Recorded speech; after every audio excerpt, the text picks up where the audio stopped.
جبو كم كنا هاتو تشيون هلنا قربالغية لنوا باجري هروساج بور پاقج راگرتنا جنگه پروژه ترومبل اخوار را بگیره و سیاری پایسیکل ببه جالی قواخانیا کلتوری و سلیمانی هاتیه وکرنو روزانه ولاتی ترومبل اخوار را بگیرنو به پایسیکلان هاتنو چونه دیگه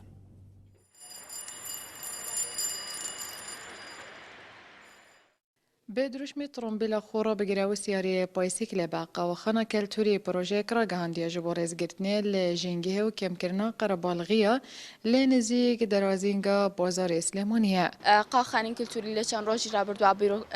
پروژه که راگند که سرتا 500 پاسکیل من هنا بو بالام لبروی زورینه حالتیان برای که زور باش بجداریان کرد که تا استا ششم روزی پروژه که حوصه حالتی زیادتر بجداری کرد و بجنوب پیاو که تمنه کن لنیوان حفظ سال تاکو 56 سال ابن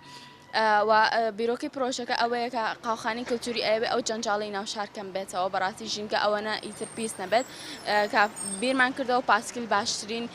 شتک لبکاتی بتوانی بکاری بین لبر اوه با آسانترین شو اتوانی بکاری بینو و پارکینیش جگهی که کمکره ولی روی مادی شوا شتکی زور باشه و لباره با همومان. حولاتیا با اوایی که باش پیشوازی لوی پروژه کرینه به پروژه که گرینگ وصفت کن کجلای ساخل میوه مفا بومروف هیا کومینو ورزش و هر وساجی قربالغی جادا کم دیگتو جلای آبوری و جی مفای که باش هیا با حولاتیا به تایبت نها کو بهای پنزینه گرام بویا. عیان پاسکیلانه با جنگه که شب پاکردنی که ناو شهر قلبالخی لناو شهر نمیانه دستخوشی لقاوخانی کلتوریه کن با خدمتی که با شهر دایناوا. پلیسین هاتنو چونی جی گرینگیا پروژه به وی اوای دندیور کرن. شتێکی زۆر باشە هیوادارم هاوڵاتیانیش پێشوازی لێ بکەن هیوادارم بەردەوام بێ